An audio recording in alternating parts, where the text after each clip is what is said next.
જય માતાજી। તમારી બાળકની સગાઈમાં વિલંબ થઈ રહ્યો છે, તમારા સંતાનની કેરિયરમાં પ્રોબ્લેમ આવી રહ્યો છે, તમારા સંતાનના નોકરી વ્યવસાયમાં પણ પરેશાન થઈ રહ્યા છે, ઘરના વાસ્તુ દોષ, પિતૃદોષ, જન્મકુંડળીના 7મા ઘરમાં પણ પ્રોબ્લેમ હોઈ શકે છે। તો જરૂર પડે તો જન્મકુંડળી જોવડાવી જોઈએ, અથવા તો આ એક ઉપાય જે કરવાથી તમારા લગ્નમાં આવતી અડચણો પણ દૂર થઈ શકે છે।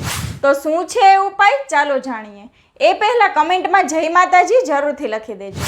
તમે લગ્ન માટે ઘણા ઉપાયો કર્યા હશે, પણ આ એક ઉપાય કરીને જુઓ, તમને રિઝલ્ટ 100% મળશે। તો કરો આ એક ઉપાય, એ છે ગંધર્વદેવ। એની જગ્યા છે આપણા ઘરમાં સાઉથ વેસ્ટ। આ જગ્યા ઉપર એને એક મનગમતું પાત્રમાં ચોખા રાખો અને તેની અંદર સુગંધિત અત્તર મિક્સ કરો। ત્યારબાદ સાઉથ વેસ્ટમાં આ બાઉલને રાખી દો અને દર મહિને આવી જ રીતે થોડા સમયે તેને ચેન્જ કરી દો। તમને તેનું રિઝલ્ટ જરૂરથી મળશે। જય માતાજી।